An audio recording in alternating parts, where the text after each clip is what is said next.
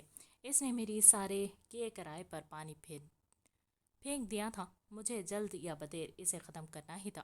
زین اپنے گلٹ کی وجہ سے کچھ ٹائم کے لیے بیرون ملک چلا گیا تھا، مگر وہاں بھی اسے کو احساس ندامت نے نہیں چھوڑا تھا۔ وہ پاکستان واپس آیا، صبا کو ڈھونڈا اور پھر اس سے محبت کر کے اس سے شادی کی، وہ بھی اس کے ماضی کو جان کر۔ مگر زین نے کبھی اسے یہ نہیں بتایا کہ اس نے ہی صبا کا ریپ کیا تھا۔ میری نظر زین پر تھی۔ شادی کے کچھ عرصے بعد ہی ہانیہ ہو گئی۔ ان کی زندگی ہنستی مسکراتی گزرنے لگی، مگر یہ میرے لیے ایک الجھن بن چکی تھی۔ ہانیہ کے بعد دوسری بار صبا پریگننٹ ہوئی۔ سفیر کی زندگی میں بھی احسن آ چکا تھا۔ سب خوش تھے، مگر جن لوگوں کو میں برباد کرنا چاہتا تھا، ان کو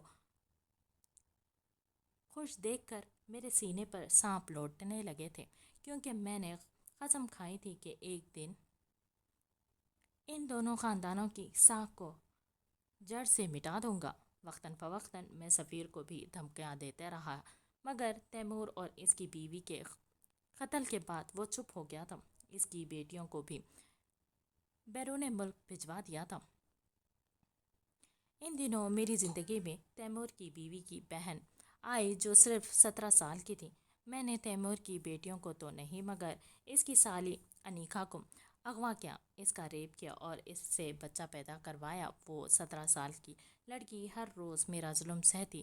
اس دوران میری آئینہ اور وانیہ پر بھی نظر تھی۔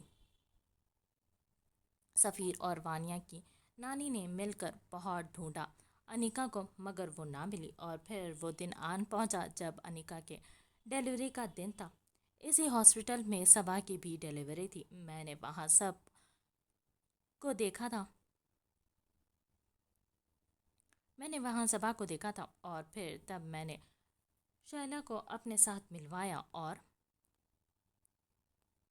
وہ کہتے کہتے رکا تھا، میں ہاشم مہتاب کے کہنے پر بہت سارے بچے اغوا کروا کر اسے دیتی تھی، جسے وہ بیرون ملک بھجواتا یا بیچ دیتا، مگر اس دن اس نے مجھے بچے اغوا کرنے کا نہیں، تبدیل کرنے کا کہا تھا۔ صبا اور انیکا دونوں کے گھر بیٹے پیدا ہوئے تھے۔ ہاشم نے مجھ سے بولا کہ میں صبا کا بیٹا اسے لا دوں اور اس کے بیٹے کو صبا کے جھولی میں ڈال دوں۔ میں نے ایسا ہی کیا۔ انیکا میری ماں، اس کا کیا ہوا؟ عالم نے روتے ہوئے پوچھا تھا۔ انیکا بہت چھوٹی تھی عالم، وہ تیمور پیدا کرتے ہی مر گئی تھی، شائلہ نے بھرائی آواز میں کہا تھا۔ عالم ہچکیوں سے رونے لگا تھا۔ ناجائز اولاد اور پھر امن کی اذیت یاد کر کے اس کا دل پھٹ رہا تھا، اور پھر باپ کی شفقت کہ اسے پیدا بھی کیا تو اپنے استعمال کے لیے۔ میرے باپ کا کیا قصور؟ جب تم نے ان سے مجھے چھین ہی لیا تھا تو واصف چیخا تھا۔ دل کو سکون نہیں تھا، میرے بالکل سکون نہیں تھا۔ تمہارے گھر جا کر بولا میں نے کہ صبا تمہارا ریپ زین نے کیا تھا، اور یہی نہیں، یہ بھی جھوٹ بولا کہ تمہارے پاس جو بچہ ہے وہ زین کے نہیں میرا ہے، کیونکہ جب میں اسے دھمکی دیتا تھا کہ میں صبا کو بتا دوں گا کہ تمہارا ریپ زین نے کیا ہے، تو وہ تمہارے کھانے میں نشہ آور ادویات ملا کر تمہیں میرے حوالے کر دیتا تھا، اور پھر اس رات زین نہیں تمہارے ساتھ میں ہوتا تھا۔ اس بات پر زین بڑا بھڑکا تھا۔ ہم دونوں کے درمیان ہاتھ تپائی ہوئی اور اسی میں زین کو گولی لگ گئی۔ تمہاری ماں کو میں نے دھمکی دی کہ اس نے منہ کھولا تو میں تمہارے دونوں بچوں کو مار دوں گا، اور ایسا ہی ہوا۔ وہ میری دھمکی میں آ گئی اور پھر وہ اندر اندر گھلتی رہی اور مر گئی۔ اس کے آگے جو ہوا وہ سب کچھ تم لوگوں کے سامنے ہوا۔ ہاشم کہتے چپ کر گیا تھا۔ کسی قسم کی ندامت نہیں تھی۔ اپنی انا کی تسکین کے لیے تم نے کتنے گھر اجاڑ دیے، کتنا کچھ برباد کیا، کیوں؟ اشل نے کمزور لہجے میں کہا تھا۔ وہ سوچ بھی نہیں سکتا تھا کہ کوئی اس حد تک نفسیاتی ہو سکتا ہے۔ وانیہ کہاں ہے؟ غالیہ نے پوچھا تھا۔ وانیہ کے بارے میں اشل کو بتا چکا ہوں، مجھے نہیں پتا وہ کہاں ہے، مگر مجھے یقین ہے کہ وہ اپنی بہن کے پاس ہے، مگر اشل نے مجھے بتایا کہ وہ آئنہ کے پاس بھی نہیں ہے۔ واصف نے کہا تھا۔ اشل دیکھو، جو بھی ہوا میں نے تمہیں سب کچھ سچ سچ بتا دیا، اب پلیز میرے بیٹے کو چھوڑ دو۔ خبردار، جو مجھے اپنا بیٹا کہا نہیں ہوں میں بیٹا، کاش پیدا ہوتے ہی مر چکا ہوتا، اس لیے میری ماں مجھے کہتی تھی کہ مجھے تمہاری آنکھوں سے خوف آتا ہے۔ آپ شیطان نہیں ہیں، آپ انسان بھی نہیں ہیں، آپ حیوان ہیں۔ عالم پھٹ پڑا تھا۔ عالم ایسے مت کہو، میں تمہارا باپ۔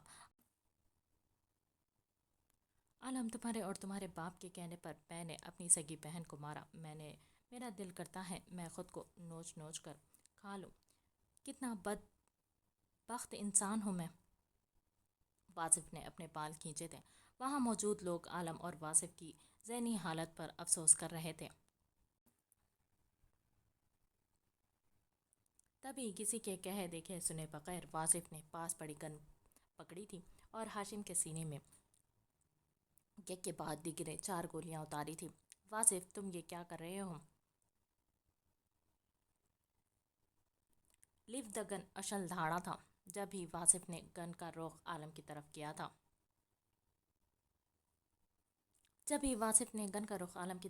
تھا اور اس کے سینے میں باقی کے 2 گولیاں اتاری تھی، دیکھتے دیکھتے دونوں نفوس ڈھیر ہوئے تھے، سانسوں کی ڈور ٹوٹی تھی۔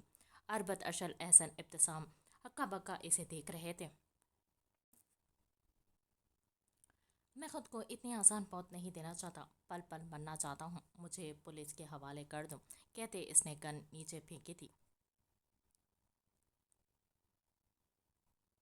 وہ امریکہ پہنچ چکی تھی بغیر کسی کو بھی کچھ بتائے۔ ہاں، احسن سے وہ اتنا کہہ کر گئی تھی کہ وہ 1-2 دن واسی انکل کے گھر رہنا چاہتی تھی۔ احسن نے اسے اجازت دے دی تھی، اور جب اشل کے بھیجے ہوئے کارندے احسن لوگوں کو اغوا کر کے وہاں لے جا رہے تھے، تب بھی احسن نے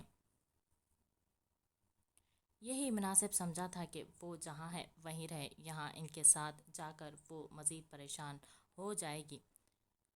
کیسی ہو تم؟ کتنی بدل گئی، پہلے والی آئینہ لگتی ہی نہیں۔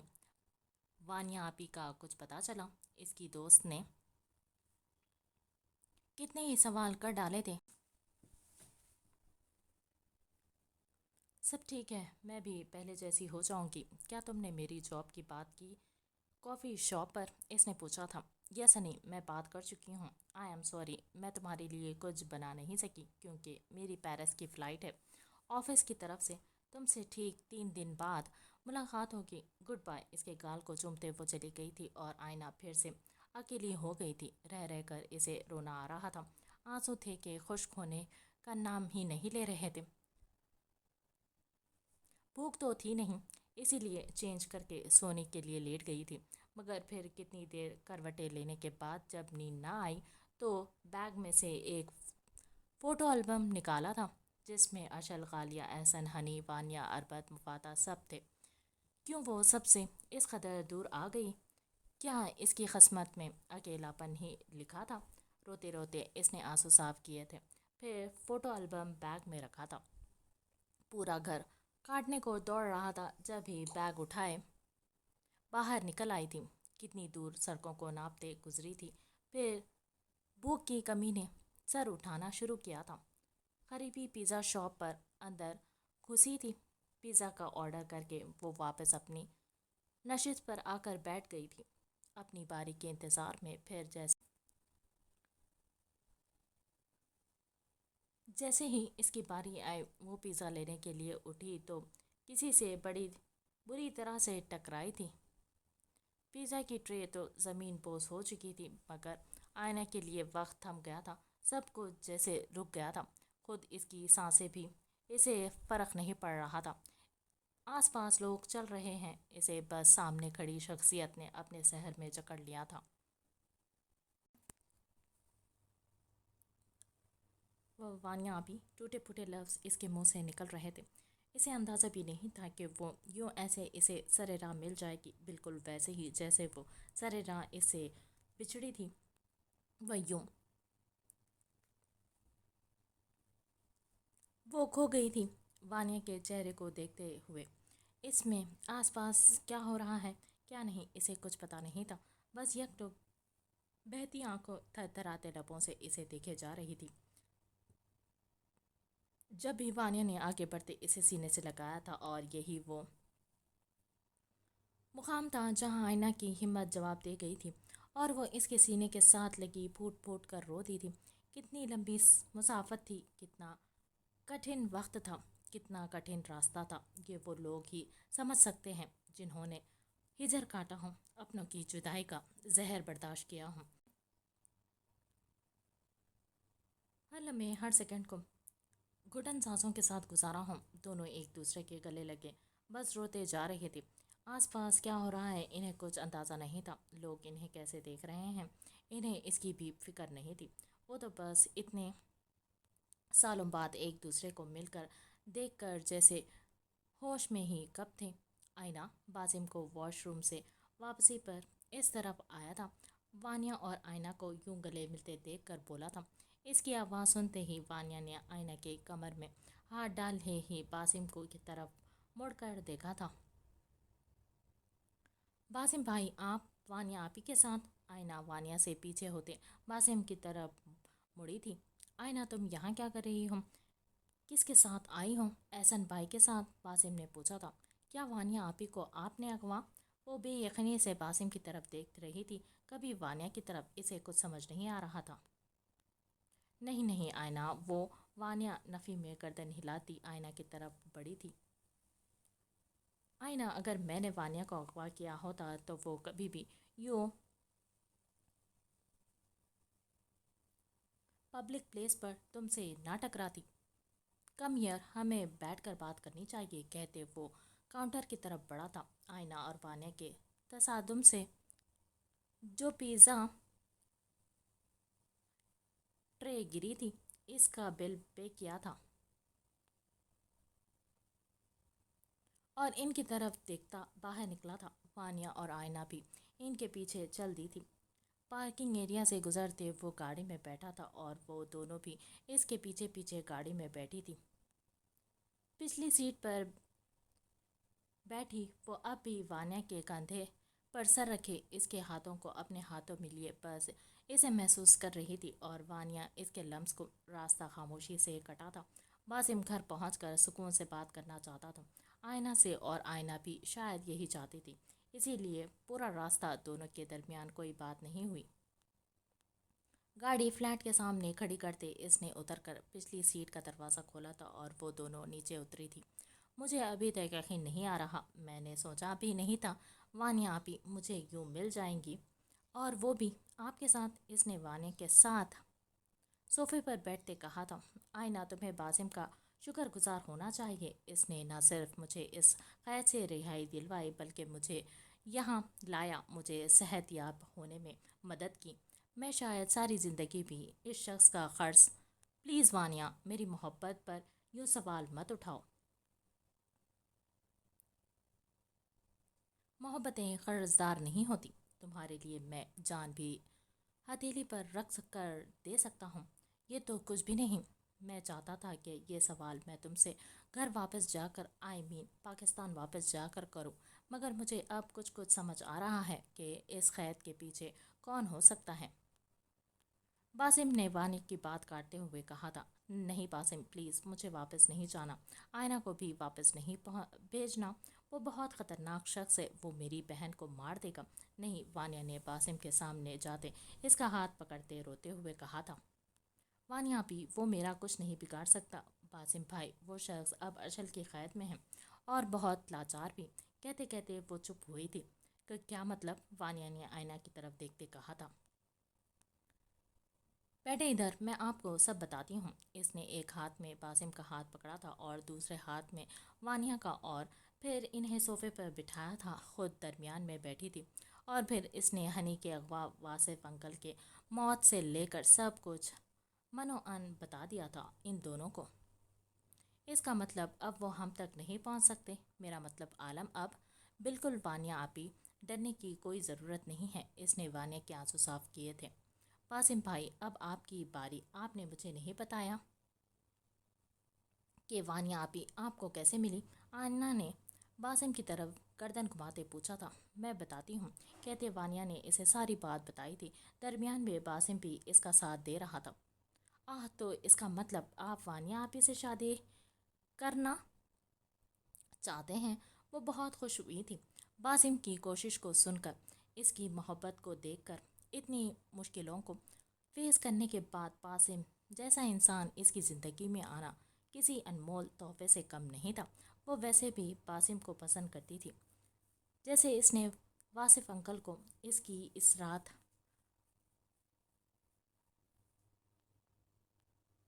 جیسے اس نے واصف انکل اور اس کی اس رات مدد کی تھی، وہ کیسے بھول سکتی تھی؟ باسم وانیہ کے لیے پرفیکٹ تھا اور اس بات کی گواہی اس کے دل نے دی تھی۔ ہاں بس آئینہ جلدی سے کروا دو شادی، اب دور نہیں رہا جاتا، اب تو سب کچھ ٹھیک بھی ہو گیا ہے نا؟ تم بھی اب ہمارے ساتھ ہو، مجھے لگتا ہے ہمیں زیادہ دیر نہیں کرنی چاہیے، اس نے سردا بھرتے شرارتی لہجے میں کہا تھا۔ اوہ ہے شادی، اور اگر میں کہوں اوئے کوئی اگر مگر نہیں، میں اب اس انتظار سے تھک گیا ہوں، باسم نے آئینہ کی بات کاٹتے ہوئے کہا تھا۔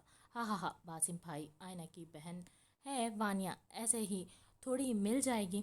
کیوں وانیہ آپی، پہلے مجھے یہ بتائیں کہ کیا یہ آنکھ دونوں طرف برابر لگی ہے؟ اس نے وانیہ کی طرف دیکھتے اسے تنگ کرتے کہا تھا، جبکہ باسم کو آنکھ ونک کی تھی۔ اس کے اس سوال سے وانیہ کے چہرے پر خوش و خزاں کے کتنے رنگ بکھر گئے تھے۔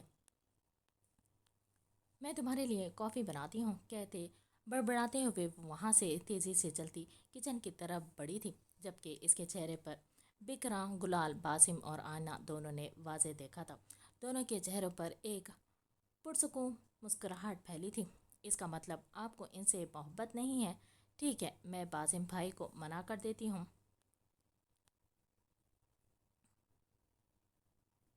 ہم کوئی اور اچھا سا لڑکا بالکل نہیں، کچن میں گھستے گھستے اس نے پیچھے مڑ کر کہا تھا شرمیلے انداز میں۔ تبھی باسم اور آئینہ کا فلک شکاف کہا نکلا تھا۔ باسم بھائی، محبت کیا اتنا طاقتور بنا دیتی ہے کہ انسان کچھ بھی کر لیتا ہے جس کے ساتھ محبت ہو؟ اس کی خاطر؟ اس نے ہنستے ہنستے چپ ہوتے باسم سے پوچھا تھا۔